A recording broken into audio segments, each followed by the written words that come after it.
Subscribe करें और bell दबाएं ताकि कोई खबर रह न जाए।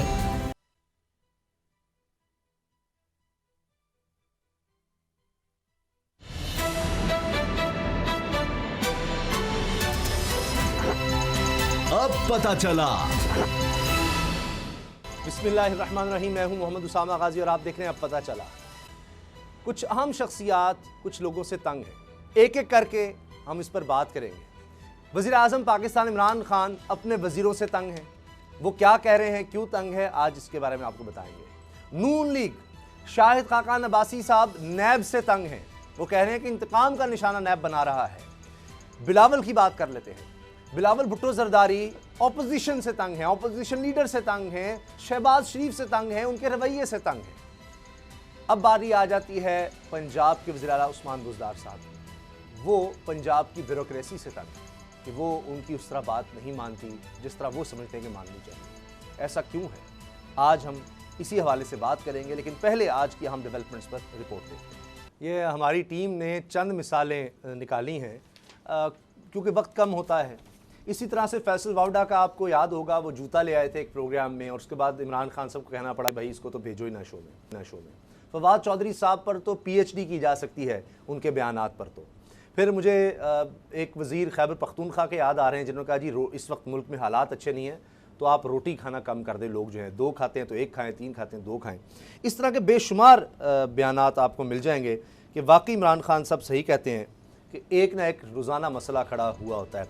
असद खरल साहब बाबा डोगर साहब मेरे साथ हैं। खरल साहब, जब कप्तान के खिलाड़ी इस तरह के होंगे तो कप्तान क्या करेगा? जब फील्ड में जाएंगे और वो इस तरह की बोंगियां मारेंगे, उसके प्लान के मुताबिक चलेंगे नहीं बल्कि मुखालिफ टीम की मदद कर रहे होंगे, जाकर जिस तरह क्रिकेट में होता है स्लेजिंग कर देते हैं, दूसरे को छेड़ रहे हैं, कर रहे हैं। अपना काम नहीं करना भाई, तुम स्कोर करो, अच्छी बॉलिंग कराओ, बैटिंग कराओ, फील्डिंग बेहतर करो, नहीं, बोलने पर तवज्जो है। तो इमरान खान साहब तो बड़े परेशान हैं। मैं तो ये उनका जो बयान आया है कि जनाब वो तो कोसार मार्केट में ज़्यादा वक्त गुजारते हैं, तो निकालें उनको फिर। अब मामला ये है उसामा साहब, ये सोशल मीडिया के अरकान से जो मुलाकात हुई और उसमें वज़ीर आज़म साहब ने जो इंकशाफात किए हैं, मेरा ख्याल है वज़ीर आज़म साहब को पौने 2 साल बाद ये पता लगा है कि उनके बाद जो गुजरा है वो दफ्तर जाने के बजाय कोसार मार्केट में बैठने पे ज़्यादा टाइम ज़ाया करते हैं या वो इंजॉय करते हैं, या क्या मतलब वो सर्व करते हैं वहाँ पे। जबकि दूसरी जानब उन्होंने ये कहा कि अपोजिशन की तो चले है ही है, सबसे ज़्यादा जो इमरान खान साहब ने कहा कि मुझे मसला जो है अपने वज़ीर जो है जो उनकी जानब से मुख्तलिफ जो कटे खोलते हैं वो माशाल्लाह। तो सुबह वो कहते हैं जब मैं फ़ोन देखता हूँ और सोशल मीडिया देखता हूँ तो उसके बाद सबसे ज़्यादा उसको संभालना जो है मुश्किल हो जाता है, क्योंकि हर रोज़ हर दूसरे रोज़ कोई ना कोई वज़ीर इस तरह का बयान दाग देता है। और साथ ही उन्होंने ये कहा कि कुछ फेक न्यूज़ भी ऐसी होती हैं जो बाकायदा यानी तस्दीक के बगैर चला दी जाती हैं, और उसको उन्होंने ये भी कवर अप करने की कोशिश की कि जो आपने नादान मिनिस्टर्स हैं कि उसके यानी जो नरगे में आ जाते हैं या उसकी ट्रैप में आ जाते हैं हमारे बाज़ बुज़रा, और वो जनाब एक पूरा एक इशू क्रिएट हो जाता है। यानी फेक न्यूज़ के ऊपर भी बाकायदा एक इशू क्रिएट होता है। तो मामला ये है कि जिस तरह आपने कहा, बड़ी अच्छी बात है कि अगर वज़ीर आज़म साहब को अब बिलाकर ये पता चल ही गया है कि उनके बाज़ वुज़रा जो हैं वो दफ्तर जाने के बजाय कोसार मार्केट में बैठना पसंद करते हैं, ज़्यादा वक्त वहाँ पे स्पेंड करना पसंद करते हैं, तो उनसे पूछे कि भाई वहाँ पे कौन से ऐसे कोई आप अमूर सरकारी सरंजाम दे रहे हैं जो कि दफ्तर में नहीं दिए जा सकते। तो मामला ये है कि ये चीज़ें हैं। फिर साथ ही खान साहब ने यह भी कहा है, कई दफ़ा कह चुके हैं जी कि चीनी और आटे के जो माफियाज हैं जी, जो उनके हवाले से रिपोर्ट तैयार हुई है जी, और जो हो रही है जो मज़ीद चीज़ें हैं उसको वो पब्लिक करेंगे और उनके खिलाफ कार्रवाई होगी, चाहे वो कितने ही ताकतवर क्यों ना हो। अब मुझे तो ये समझ नहीं आ रही कि खान साहब को बाकी सारी चीज़ों को पता चल जाता है, लेकिन वो कौन से ऐसे माफियाज हैं जिनका नाम लेने से इमरान खान साहब भी डरते हैं या वो अवॉइड कर रहे हैं, हालांकि वो तो बड़े स्ट्रेट फॉरवर्ड हैं। और एक तो रिपोर्ट में आ जाएंगे नाम, वो कह रहे हैं। एक बात मैं आपको बता दूं कि जहां जो है इमरान खान साहब के एक इंतहाई करीबी साथी जिनके ऊपर उनको बड़ा एतमाद था या है, अब क्या कह सकता हूं मैं इस पे, तो आने वाले दिनों में आपको पता चल जाएगा। उनके हवाले से उन्होंने जो मुतलका इदारे हैं एक दो, जी। उनको कहा है कि अगर उनके बारे में भी कुछ सबूत आए तो आप गिरफ्तार कर रहे हैं। खान साहब ने गो हेड दे दिया। एक ताकतवर माफिया का जो एक सरगना कह लें, जो भी है, उनके हवाले से खान साहब ने 2 इदारों को कहा है कि अगर आपके पास कुछ सॉलिड एविडेंस आए जी। तो आप उनको भी गिरफ्तार कर सकते हैं। अच्छा, अब देखना यह है कि क्या उनको गिरफ्तार किया जाता है, नहीं किया जाता। लेकिन बहरहाल जो मैं ये बात कर रहा हूँ बड़ी क्रेडिबल इंफॉर्मेशन है और ये वज़ीर आज़म इमरान खान साहब की जानब से इदारों को गो हेड है। तो ये तो आगे अगर बड़ी वो बात है, नहीं खुली छूट दे दी पकड़ते, थी। अगर वो नहीं इदारे नहीं। पकड़ते तो इस पे फिर इदारों को ये भी ना हो कि जब पकड़ें तो वो जुल्फी बुखारी वाला मामला हो जाए कि जनाब फिर वो कहें कि इसको बाहर जाने से क्यों रोक रहे हो, कहीं वो ना हो जाए मामला। जुल्फी बुखारी को आपको याद है ना कि आप जनाब देखें उनको ना, रोक आज लिया एक गया और था कि छोटी सी किसी बात नाम आपने पे। कर तो फिर दी। इमरान खान आप साहब ने खुद इंटरवीन किया था कि मोहसन जाने दो इसको दावड़ बाहर। और अली वजीर ने जो एक ड्रामा रचाया और पूरी कौम को बेवकूफ बनाया। हाँ जी, मेरे पास उनके ऑर्डर की कॉपी है, जिस ऑर्डर में, अदालती ऑर्डर में लिखा गया है कि आप मुल्क से बाहर ट्रैवल नहीं कर तो सकते। इमरान खान साहब ने जाती तौर पर उसमें इंटरव्यू किया कि इनको जाने दे। तो फराख दिली का भी मुजाहिरा लेकिन ना। बात यह है कि अदालती ऑर्डर मौजूद अच्छा, है, हुकूमत ने नहीं रोका। इस पर आते हैं। अदालत ने ऑर्डर किया कि आप बाहर सर, नहीं जा सकते। बड़ा अहम पॉइंट है। हर हफ्ते आप डीपीओ के सामने पेश होंगे। जब ठीक तक है। ये केस कंक्लूड नहीं होता तो मुझे ये बताएं इसमें हुकूमत खरल की साहब, ये कार्रवाई बिल्कुल कैसे आपकी आ बात, गई? इस पर मैं दूसरा सवाल करूंगा कि क्यों इस तरह किया गया है अली वजीर मोहसिन दावड़ के लिए। ये इमरान खान साहब अपने वजीरों को तो कह रहे हैं, फिर खुद इस तरह के ऑर्डर्स क्यों जारी करते हैं? बाबा डोगर साहब, आप इससे इत्तेफाक करते हैं? इमरान खान साहब कह रहे हैं कि जनाब ये कोसार मार्केट में ज़्यादा वक्त गुजारते हैं वजीर, और एक मैं रोज़ जब देखता हूँ, सुबह उठता हूँ तो एक नया क्राइसिस खड़ा हुआ होता है, किसी ना किसी ने कोई ऐसा बयान दिया होता है कि वो ये क्या कर दिया। अब बजाय इसके कि हुकूमत काम की तरफ तवज्जो दे, उस क्राइसिस मैनेजमेंट में पूरी मशीनरी लग जाती है कि ओहो अब इस बयान को कैसे संभालना है, ओ फैसल बाउडा ने आज क्या कर दिया, ओ फवाद चौधरी ने आज ये कह दिया, वो फलां वजीर ने आज ये कह दिया, उसको संभालो, उसको करो। तो ये उनके लिए एक बहुत बड़ा मसला बन गया है। उसामा साहब, पहले दिन से हम ये कह रहे हैं कि इमरान खान को बाहर से नहीं अंदर से खतरा है, अपने मशीरों से खतरा है, अपने वजीरों से खतरा है। आप मुझे बताएं, जब ये गवर्नमेंट आई थी तो उस वक्त बड़े नारे लगाए गए कि जनाब हर महीने मिनिस्टर्स की परफॉर्मेंस की एवेल्युएशन होगी, एवेल्युएशन की बुनियाद पर कई मिनिस्टर्स को निकाल दिया जाएगा, कई नए मिनिस्टर आए जाएंगे।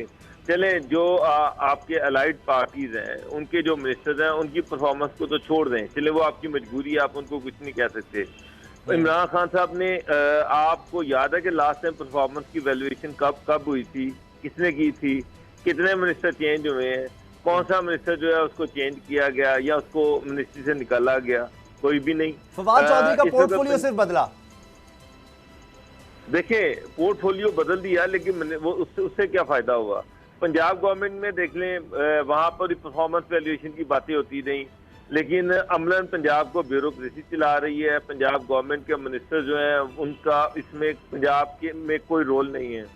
इमरान खान साहब फेडरल गवर्नमेंट में देख लें तो किसी मिनिस्टर का कोई रोल सामने आ ही नहीं रहा। वहाँ भी ब्यूरोक्रेसी जो है वो जो थोड़ा बहुत काम कर रही है, जो वो ब्यूरोक्रेसी कर रही है। जहाँ पर मिनिस्टर का कोई रोल आता है वहाँ पर कोई ना कोई इशू बन जाता है और गवर्नमेंट को शर्मिंदगी का सामना करना पड़ता है। आर्मी चीफ की आप जो एक्सटेंशन थी, आप उसके हवाले से देख लें कि किस तरह से गवर्नमेंट को शर्मिंदगी का सामना करना पड़ा। तो जो मिनिस्टर्स हैं उनकी परफॉर्मेंस तो आपके सामने है। या वो मीडिया की स्टेटमेंट दे सकते हैं, मीडिया में जो स्टेटमेंट देते हैं उससे भी गवर्नमेंट को एम्बेरसमेंट का सामना करना पड़ता है, इमरान खान को खुद क्लैरिफाई करना पड़ता है। दूसरी जानिब अभी आप आटे और गंदम और चीनी के बहरान की बात कर रहे थे। वो रिपोर्ट जब चीनी 77 रुपए किलो थी तो उस वक्त ये बहरान की बातें की जा रही थी, ये बात की जा रही थी जो कसूरवार है उनको सजा होगी। आपको पता है आज चीनी कितने की मिल रही है? 85 रुपए किलो मिल रही है चीनी। यानी कि चीनी की कीमत तो बढ़ गई है, कम नहीं हुई, ऊपर चली गई। लेकिन अभी तक गवर्नमेंट किसी का नाम नहीं ले सकी। यानी कि गवर्नमेंट में क्या सर वो रिपोर्ट आएगी, इमरान खान साहब ने कहा है वो आएगी, पब्लिश होगी, जो कसूरवार होगा उसको सजा होगी। चीनी की कीमतें ऊपर जा रही हैं, चीनी की कीमतें बढ़ रही हैं। हुकूमत जो है उसने ट्रेन की बत्ती के पीछे लगाया हुआ है कि जी रिपोर्टें बन रही हैं, रिपोर्टें आ रही हैं, रिपोर्टें जा रही हैं, नाम आएगा, किसी को बख्शा नहीं जाएगा, फांसी चढ़ा दिया जाएगा, आग लगा दी जाएगी। लेकिन किसी का नाम नहीं आया। जिन्होंने अरबों रुपया कमाना था वो कमाकर निकल गए, वो कमाकर साफ सुथरे हो गए। लेकिन हुकूमत जो है वो उसने पूरी कौम को ट्रेन की बत्ती के पीछे लगाया हुआ है। ये ट्रेन की बत्ती के पीछे लगाना होता है कि जी रिपोर्टें बन रही हैं, रिपोर्टें आ रही हैं, तहकीकात हो रही हैं। बाबर साहब, ये पिछले बाबर 50 साहब, साल हो इमरान गया खान मुझे साहब सुनते ने हुए। सोशल मीडिया जो टीम है तहरीक इंसाफ की, उससे कहा है कि मायूसी कुफ्र है, अच्छा वक्त आएगा। इसका मतलब क्या है कि उनके जो टीम के लोग हैं वो मायूसी का शिकार हैं, चाहे वो काबीना में हो, सोशल मीडिया में, वो कोई मायूस हो रहे हैं, परेशान हैं? उसामा साहब, ऑफ कोर्स सोशल मीडिया में क्या जवाब दें? मुझे पीटीआई के लोग मिलते हैं यहाँ पर कि पीटीआई के लोग रोजाना उनका सामना करना पड़ता है। जिस कदर महंगाई है, जिस तरह से बिजली के बिल आ रहे हैं, जिस तरह के गैस के बिल आ रहे हैं, जिस तरह से बेरोजगारी फैल रही है, गवर्नमेंट के पास उसका कोई जवाब ही नहीं है। सोशल मीडिया पर जो गवर्नमेंट के खिलाफ जितना जहर उगला जा रहा है, उसका जवाब क्या है? क्या जवाब दें? किस चीज को? बात यह है कि मेरी कई मिनिस्टर से बात हुई, उन्होंने कहा कि जब कैबिनेट मीटिंग होती तो हमें ये इंस्ट्रक्शन दी जाती कि पिछली गवर्नमेंट पर डाल दें। सिर्फ ये कह रहे हैं कि ये सब की जिम्मेदार पिछली गवर्नमेंट है। भाई इस तरह से ये सिस्टम आगे नहीं चलेगा। अगर चीनी का और आटे का बुहरान आता है तो आप इसकी जिम्मेदारी पिछली गवर्नमेंट पर नहीं डाल सकते। मसला ये है कि आपके पास एजेंसीज है, आपके पास इदारे, एजेंसियों की रिपोर्टें आपके टेबल पर है, लेकिन आप सही है। अच्छा बाबर साहब, जिम्मेदार है उनके नाम ही नहीं ले सकते। आप बता नहीं कौम को सकते कि इसके जिम्मेदार कौन है, आप उनको सजा ही नहीं दे सकते। बेबसी जो है वो हद है। सही है। खरल साहब, अगली खबर पर जाने का मुझे कहा जा रहा है, लेकिन सिर्फ 30 सेकंड में ज़रा वो अली वज़ीर मोहसिन दावड़ की आप बात ज़रूर कर दें मुख्तसर। ये बता दें कि फिर ये जो बाबर साहब कह रहे हैं कि जी वो क्या करें, सोशल मीडिया किस तरह डिफेंड करें, वज़ीर किस तरह डिफेंड करें, फिर तो यही जवाब है बेहतरीन कि भाई मायूस ना हो, मायूसी कुफ्र है, अच्छा वक्त जल्दी आएगा। इससे अच्छा क्या जवाब हो सकता है? वज़ीर-ए-आज़म ने खुद दिया। जो महंगाई ने अवाम की कमर तोड़ दी है, जो इश्यूज है हर बंदे के साथ वाबस्ता है, वो है बिजली महंगी, गैस महंगी, पानी महंगा, आपके जो ट्रांसपोर्टेशन का मामला है, आपका ऑयल की कीमतें, प्राइसेस हैं, चले अभी थोड़ा कम हुआ है, तो रोजमर्रा की जो चीजें हैं उनके हवाले से घर का बजट जिसका अगर जितना था उससे दोगुना से ज्यादा हो गया है, उसके ऊपर मुझे बताएं ये घर घर की कहानी है, उसको अच्छा वक्त आएगा सर, अच्छा डिफेंड करेंगे। अच्छा वक्त 2.25 साल तो गुजर गए हैं, घबराना नहीं। इमरान खान साहब वो जो सोशल मीडिया के लोग हैं वो भी लोगों से इंटरेक्ट होता है, वो उनके अपने घर के मसाइल भी हैं। पीटीआई का अगर वो सोशल मीडिया का जो रुकन है, क्या उसके घर का बजट जो वो नहीं बढ़ गया? वो खुद इसका विक्टिम है। चले, तो जो अच्छा, एक बंदा खुद विक्टिम है वो दूसरे को जस्टिफाई क्या करे? आप समझते हैं गलत किया इमरान खान ने अली वज़ीर मोहसिन दावड़ को अफगानिस्तान जाने की इजाज़त देकर? ओट्स की सेरेमनी जा रहे हैं तो वही बात हुई कि मियां नवाज शरीफ साहब गए थे अगर मोदी के उसमें ओथ टेकिंग में, तब बड़ी तनकीद की गई थी, तो आज जो है उससे कोई कम है ये?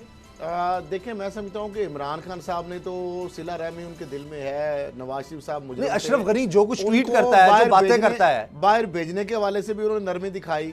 और दूसरा अभी अली वजीर और मोहसिन दावड़ जो है, एक तरफ तो वो अदालती हुक्म है, दूसरी तरफ वो हुकूमत के ऊपर बैशिंग कर रहे हैं, तीसरी तरफ जिस तरह आप कह रहे हैं कि उन्होंने इजाज़त दी है, तो अब ये तो इमरान खान साहब को देखना होगा कि ऐसे लोग क्या वहां जाके क्या करेंगे।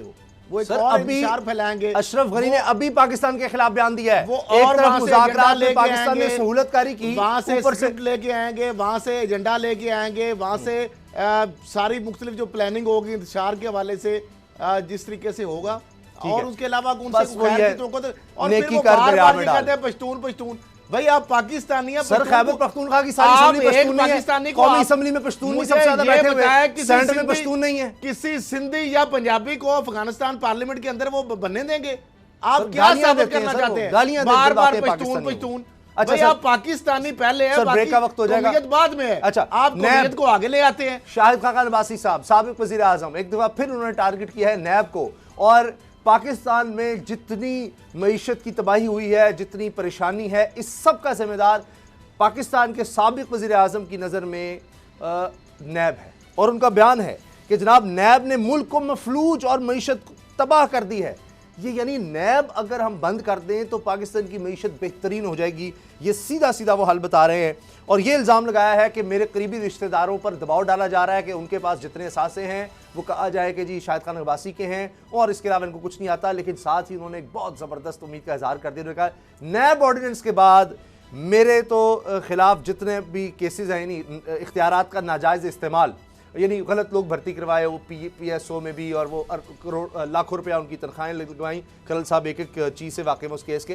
तो खरल साहब ये नैब आप बंद करवा दें, आपकी बड़ी मेहरबानी है। और उसके बाद आप देखें, शाहिद खान अब्बासी साहब गारंटी कर रहे हैं कि आप देखें ऐसे पाकिस्तान की मईशत सही हो जाए। देखिए पीपल्स पार्टी की हुकूमत रही, 8 से 13 तक हुकूमत रही।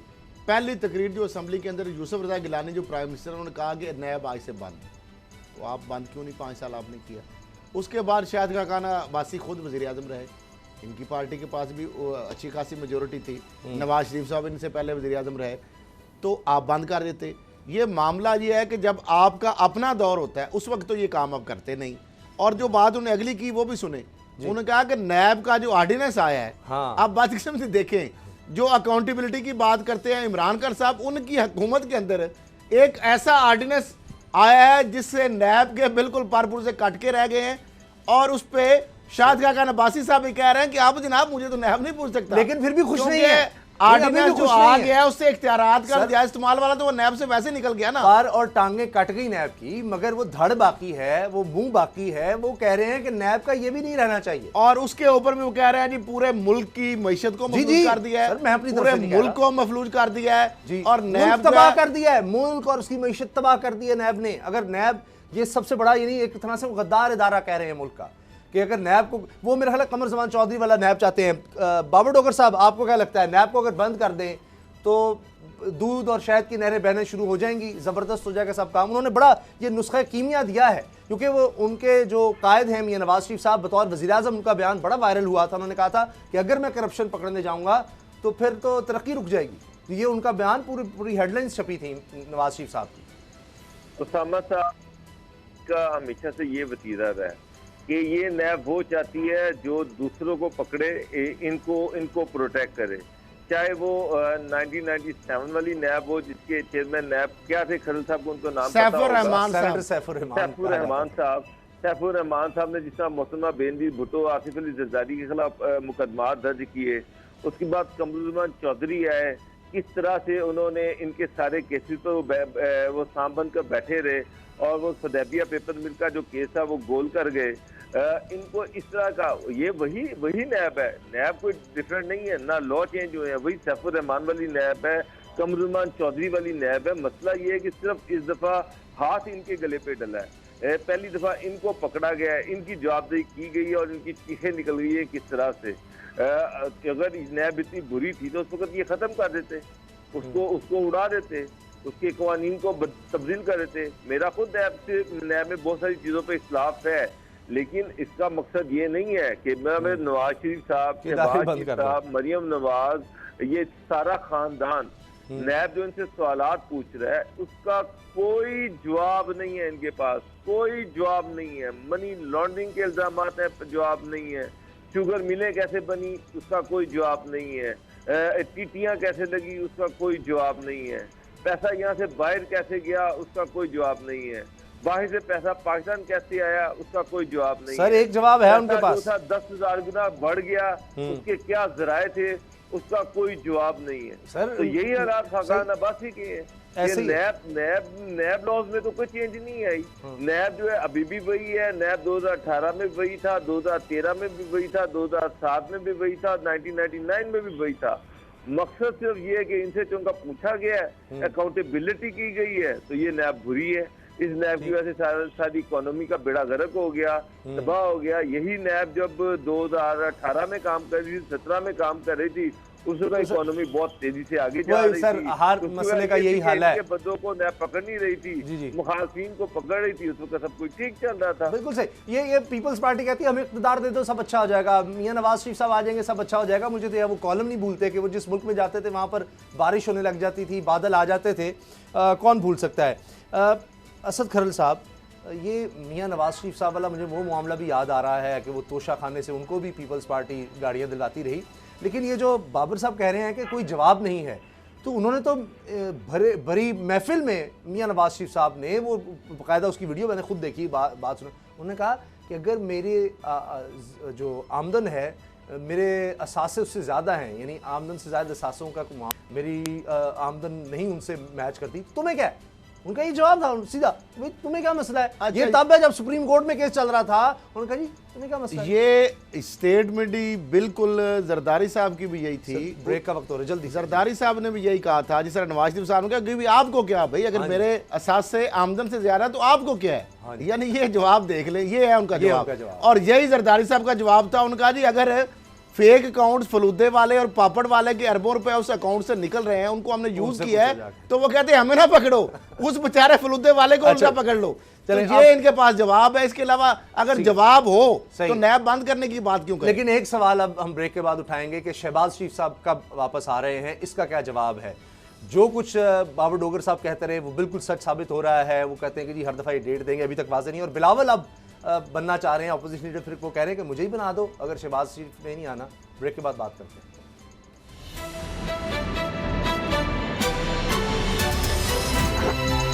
अब पता चला।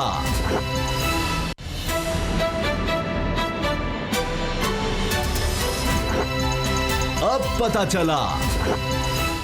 जनाब शाहिद खाकान अब्बासी साहब कह रहे हैं कि शहबाज शरीफ साहब जल्द वापस आएंगे। ये जल्द बड़े महीनों से जल्द हो रही है, अभी तक ये हुआ ही कुछ नहीं। अब तो ये हाल हो गया कि बिलावल भी कह रहे हैं कि जनाब शहबाज शरीफ हटाओ, मुझे अपोजिशन लीडर लगाओ। और वही शख्स फवाद चौधरी साहब जो कहते थे बिलावल को कि मैं आपके लिए रास्ता साफ कर रहा हूँ, अब वो कहते हैं शहबाज शरीफ को हटाया जाए और नए कायदे हिज़्ब इख्तिलाफ का यानी अपोजिशन लीडर का इंतखाब अमल में लाया जाए। तो वाकई शायद वो भी कोशिश कर रहे हैं।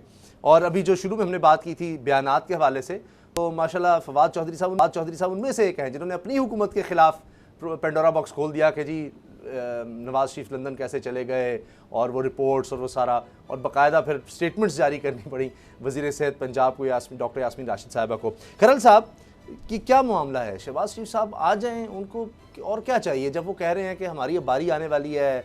बाबर साहब ने पिछले प्रोग्राम में बाकायदा कह दिया, वो फजलुर रहमान को फ़ोन करके कह रहे हैं कि एम्पायर हमारे साथ है, अब तो भाईजान हम आ रहे हैं, बस कमाल हो गया, अब आप निकलें या APC बुलाएं। तो फिर देर किस चीज़ की है? देखिए मामला ये है कि जो आना चाहें तो वो तो आज ही टिकट कटाएं तो सुबह आ सकते हैं। मामला ये है कि वो देख रहे हैं कि कोई ऐसे हालात बन जाएं, कोई ऐसी कोई होप देख रहे हैं कि कोई उनके केसेस इंक्वायरीज जो है उनके हवाले से आसानी हो जाए, कोई हालात ऐसे बन जाए, कोई गारंटी उनको दे दे, इक़्तिदार के हवाले से उनको जो सपने हैं कोई दिखा दे, कोई झूठे सच्चे बेशक दिखा दे। तो उस तरह की कोई चीज़ नज़र नहीं आ रही। वो गए तो थे नवाज शरीफ साहब के साथ, बहाना था नवाज शरीफ साहब की बीमारी का, वो हमने देख लिया कि मेरा ख्याल है कि बीमारी वाला वहाँ पे सीन तो कोई नहीं चल रहा। उन्होंने कहा जब वो सेहतयाब होंगे फिर आएंगे, अभी तो इलाज अब मामला ये है कि राना होगा तो फिर राना सनाउल्लाह साहब कहते रहे कि आ जाएंगे आ जाएंगे आ जाएंगे। अभी शाहिद खाकान अब्बासी साहब को बाकी सारी चीज़ें तो नज़र आ जाती हैं, उसके ऊपर तो बड़ा क्लियर बयान होता है, लेकिन वो शहबाज शरीफ साहब के हवाले से कोई डेट देने से वो भी इनकारी है। उनका भी वो आ जाएंगे जल्द। अब वो जल्द कब आएगी? और दूसरी बात जो फवाद चौधरी साहब ने की है, उन्होंने कहा स्पीकर कौमी असम्बली को उन्होंने ख़त लिखा है और उन्होंने कहा कि जो अपोजिशन लीडर हैं शहबाज शरीफ साहब उनकी गुमशदगी का नोटिस लें। और दूसरी उन्होंने बात की कि जो गारंटी जिन्होंने दी वो गारंटर साथ चले गए।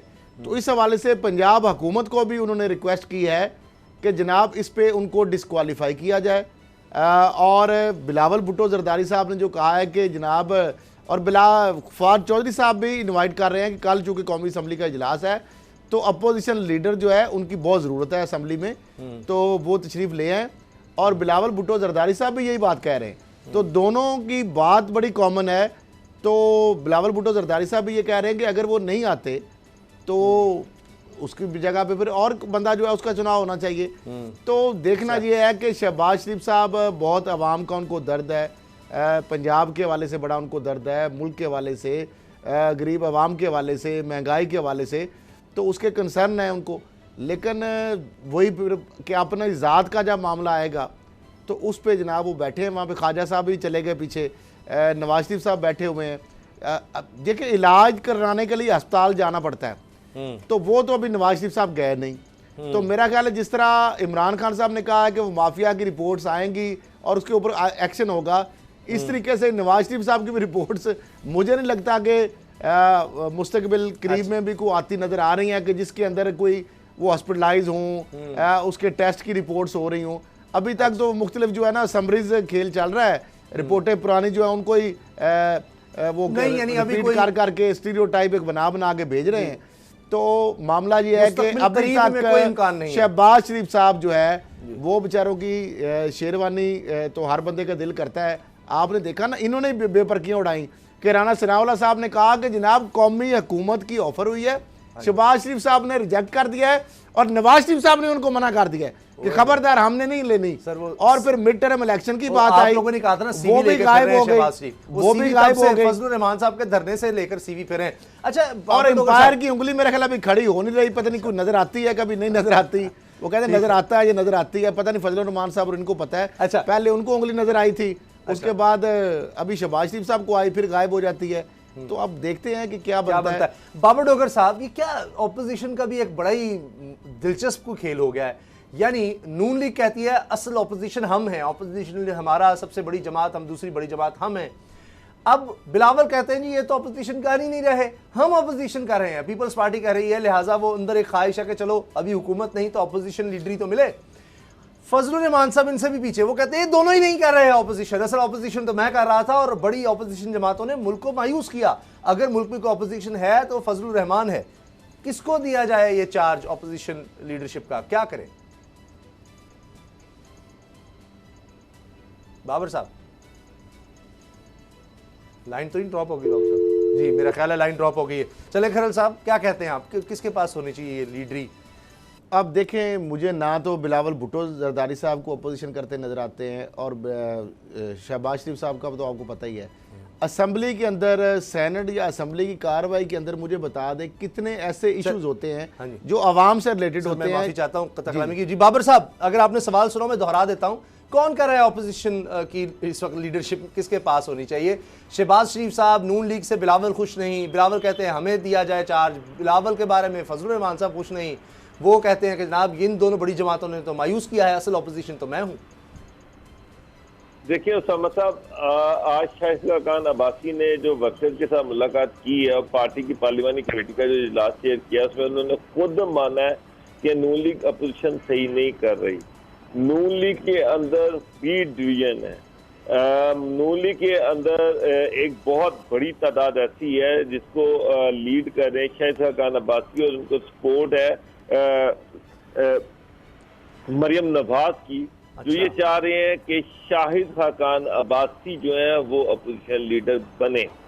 जिस तरह से जब प्राइम मिनिस्टर बनने का मौका आया तो शहबाज शरीफ साहब ने अपनी अचकन सुलवाई थी और सिली रह गई और शाहिद खान अब्बासी जो है वो प्राइम मिनिस्टर बन गए थे। इसी तरह से अब भी मरियम और नवाज शरीफ जो है वो ये चाहते हैं कि शाहिद खान अब्बासी जो है उनका राइट है, उनको अपोजिशन लीडर बनना चाहिए और वो वही बयानियां लेके आगे चले जो नवाज शरीफ और मरियम नवाज का बयानिया हो। शहबाज शरीफ के बयानिए से मुतफिक नहीं है। कभी ये हुआ है कि पार्टी का एक सीनियर लीडर जो है वो खुद ये कह रहा हो कि जनाब जो अपोजिशन जो है वो हम सही नहीं कर रहे, और बिलावल जो है वो भी यही बात कर रहे हैं, मौलाना फजलुर रहमान भी यही बात कर रहे हैं और शाहिद खान अब्बासी भी यही बात कर रहे हैं। वो इसलिए ये बात कर रहे हैं कि वो खुद अपोजिशन लीडर के एक स्ट्रॉन्ग कैंडिडेट हैं।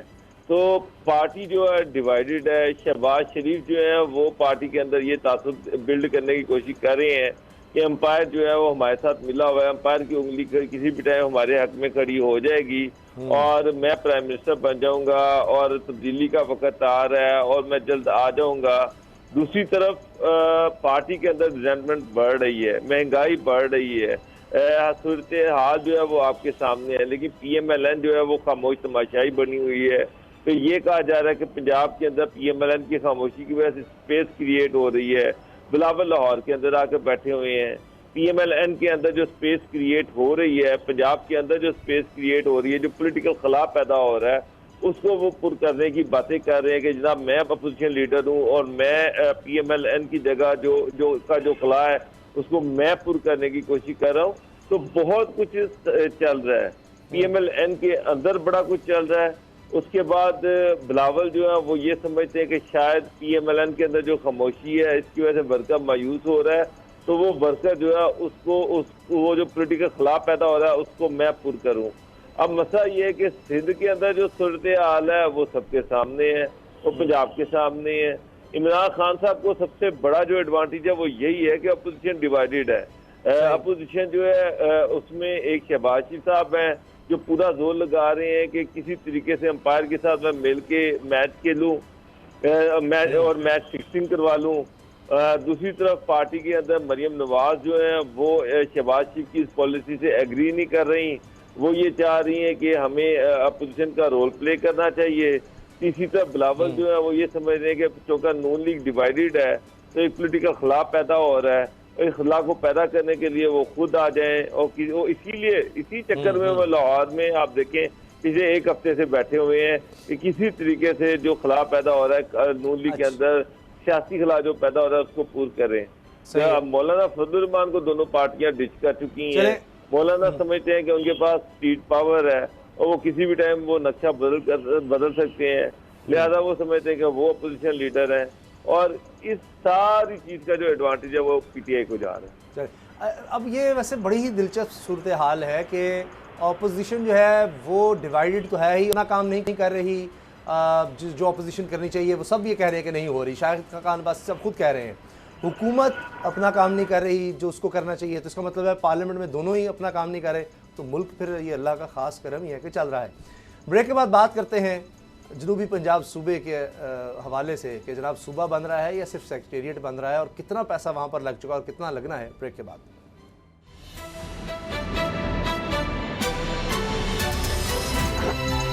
अब पता चला।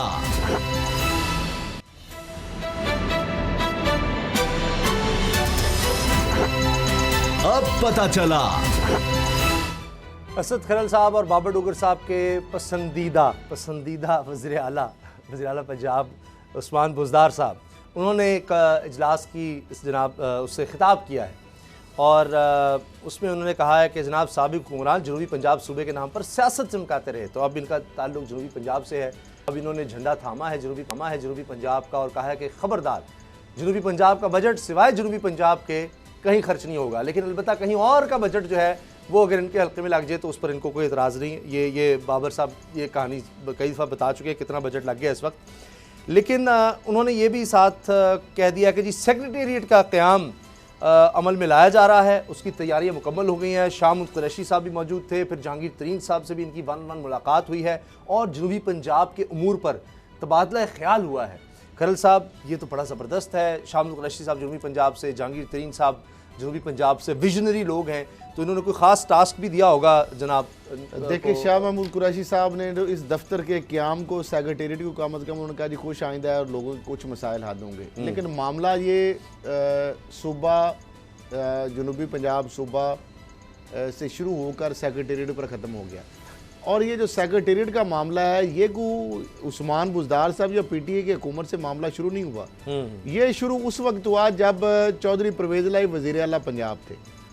उन्होंने कहा समरीज मौजूद है, रिकॉर्ड पे नोटिफिकेशन मौजूद है, उस वक्त भी उसके लिए बजट मुख्तस किया जा रहा था, दफ्तर जो है वो बनाने के वाले से वर्किंग हो रही थी और वो उन्होंने भी कहा कि जनाब हम जनूबी पंजाब के लोगों की सहूलत के लिए वहाँ पे एक सेक्रेटेरिएट बनाएंगे। उसके बाद शहबाज शरीफ साहब के दौर के अंदर भी ये मामलात होते रहे और फिर करारदाद भी वफाकी असम्बली से फिर पंजाब से और सारा मामला खेल खेला जाता रहा। लोगों को एक लॉलीपॉप दिया गया, इलेक्शन के स्टैंड के तौर पर भी इसको यूज़ किया गया। उसके बाद अभी मौजूदा हुकूमत आ गई पीटीआई हुकूमत ने यह कहा था कि ठीक है जी हम साउथ पंजाब जो है जनूबी पंजाब जो है सूबा बनाएंगे, लेकिन सूबे की तो दूर दूर तक कोई बात नज़र नहीं आ रही। ये अभी सेक्रेटेरिएट के हवाले से जो 1.25 साल बाद बिल आखिर ये बात हो रही है कि उसका अभी इफ्तिताह होना है। जो सेक्रेटेरिएट है ये सूबे के हवाले से कोई ऐसी बात नहीं है, इसमें कोई खुश फहमी का शिकार होने की जरूरत नहीं है।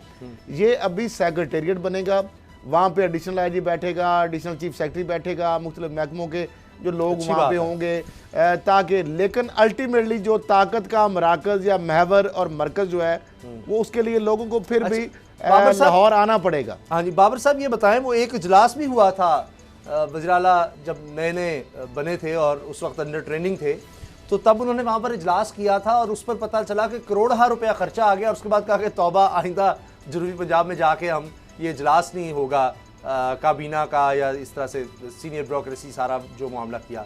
तो अब ये सेक्रेटेरिएट बनना तो चले अच्छी बात है, लोगों के लिए जनूबी पंजाब के लोगों के लिए बड़ी सहूलत हो जाएगी।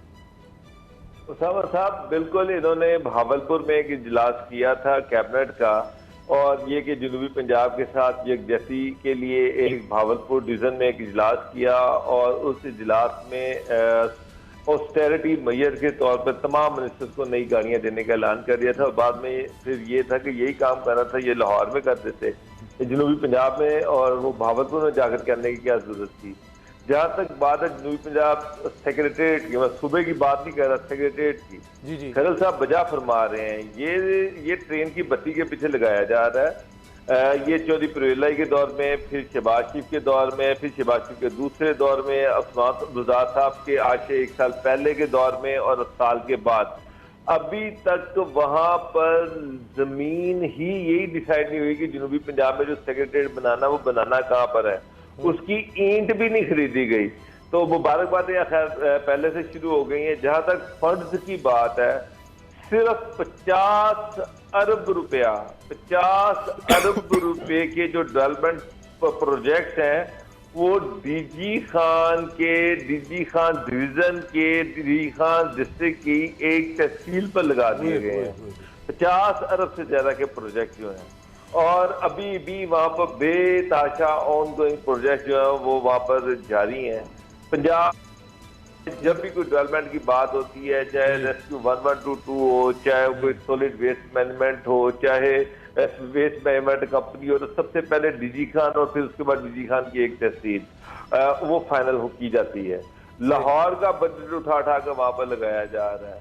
तो डीजी खान, मैं तो आपको यहाँ तक कह रहा हूँ कि जनूबी पंजाब में डिस्ट्रिक्ट डीजी खान की एक तहसील के, बाकी सारा जनूबी पंजाब जो है वो इस टाइम एहसास कमतरी का शिकार है। ये इससे कोई इंतजामात में आपको फिर ये फर्क नहीं पड़ेगा, पता नहीं कब बनेगा सेक्रेटेरिएट और किस तरह से, ये सिर्फ लोगों को यूँ समझे कि जो वादे थे वो दिखाने के लिए कि हम उस पर काम करें। बहुत शुक्रिया बाबर डोगर साहब, असद खरल साहब, आप दोनों का शुक्रिया प्रोग्राम देखने के लिए। आप सबका शुक्रिया, तो हमें याद रखिएगा। इजाज़त दीजिए, अल्लाह हाफिज़।